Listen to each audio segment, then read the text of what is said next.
Because what nobody warns you about is that depression doesn't always leave when life gets better. They tell you how to survive depression. They tell you how to push through. They tell you how to pray more, go outside and keep going. But they don't tell you what happens when you finally make it out. And depression still whispers to you after your breakthrough. It's waking up and your body is moving, but your spirit feels so heavy. It's being around people and still feeling alone. It's being able to smile in public, but feeling numb when you get home. Anxiety doesn't always look like a panic attack. So you can be functioning and still falling apart. You can be productive and still be depressed.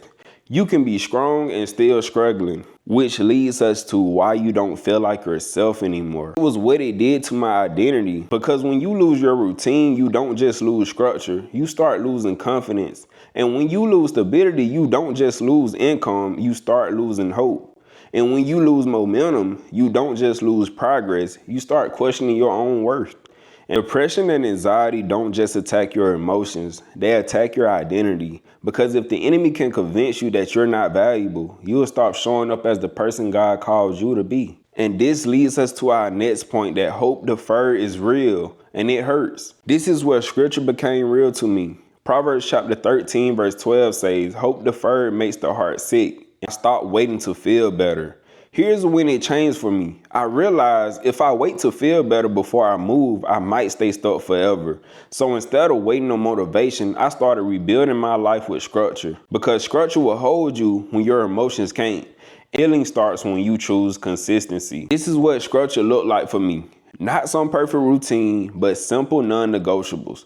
Because when your mind is unstable, you need stability from your habits.